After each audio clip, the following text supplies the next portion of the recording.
آپ کو میں بتاؤں، جب میرے آقا صلی اللہ تعالیٰ علیہ وسلم کا آخری وقت تھا، سارا دین کس سے ہے؟ میرے نبی پاک سے ہے۔ وہ جو نہ ہو تو کچھ نہ ہو، حضور پاک صلی اللہ تعالیٰ علیہ وسلم سے سارا دین ہے۔ صحابہ بھی ہر چیز میں میرے نبی کے محتاج تھے، لیکن وہ واقعہ، وہ حالت کیسی ہوگی صحابہ پر جب نبی پاک صلی اللہ علیہ وسلم کا آخری وقت آ گیا، جب حضور اس دنیا سے رخصت ہونے والے تھے۔ اس وقت کے حالات کتابوں میں لکھیں، پڑھ کر آج بھی رونگٹے کھڑے ہو جاتے ہیں۔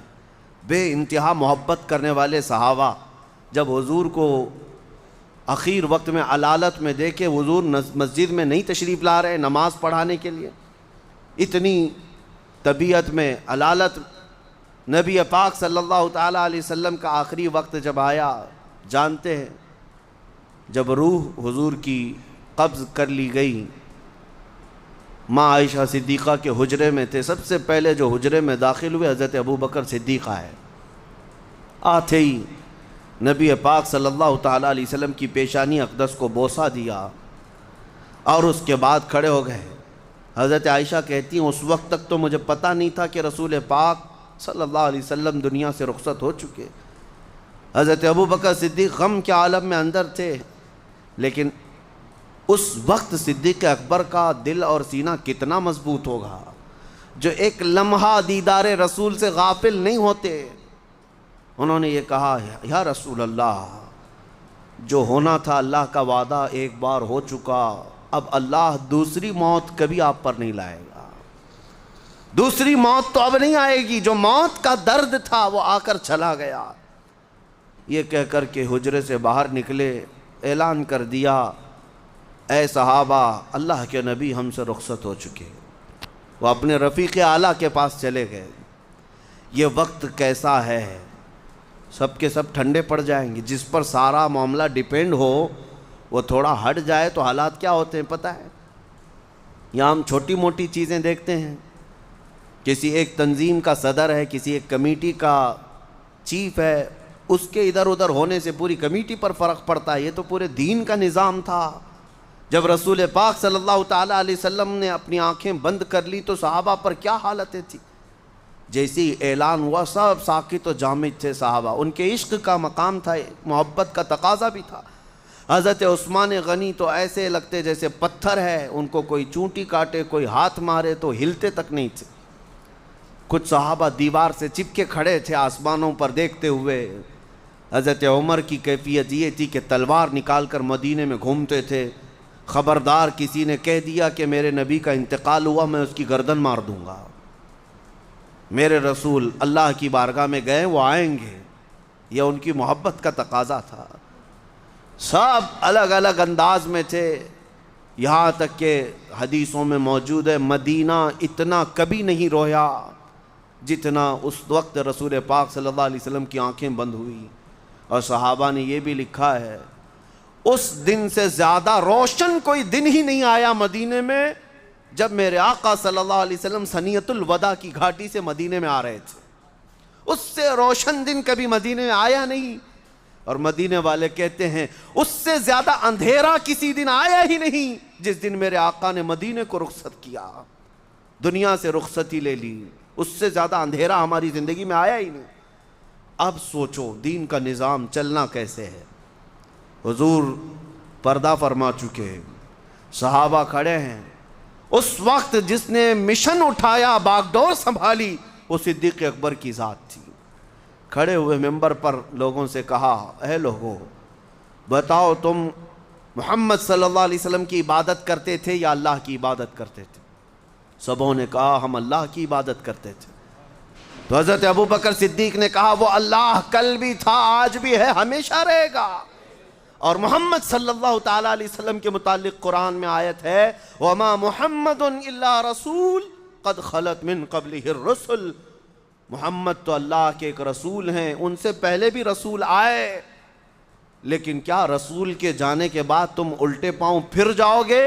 تو قرآن کی آیت ہے، اللہ فرماتا ہے کسی کا دین سے پھر جانا اللہ کو کوئی نقصان نہیں پہنچا سکتا۔ صحابہ کہتے ہیں اس دن ہم کو لگا یہ آیت کہاں تھی، اب تک ہمارے ذہن میں ہی نہیں آئی۔ سب کھڑے ہو گئے. حضرت ابو بکر نے کہا نماز کا وقت ہے, نماز قائم ہو.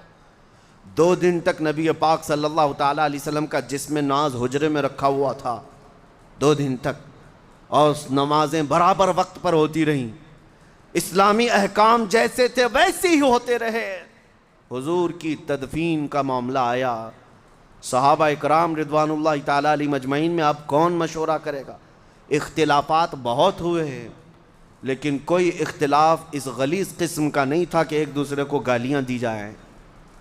یہاں تک کہ میں آپ کو بتاؤں, یہ مسئلہ آج میں نے جمعہ میں چھیڑا ہی اس لیے ہے کہ آج اس کی ضرورت ہے. میں ابھی بتاتا ہوں. حضور کے وصال کے بعد جب آپ کی تدفین کا معاملہ آیا, غسل کے لیے صحابہ میں اختلاف ہوا کہ غسل دینا چاہیے کہ نہیں دینا چاہیے, اور دے گا تو کون دے گا؟ نبی پاک صلی اللہ علیہ وسلم کے جسم پاک کو.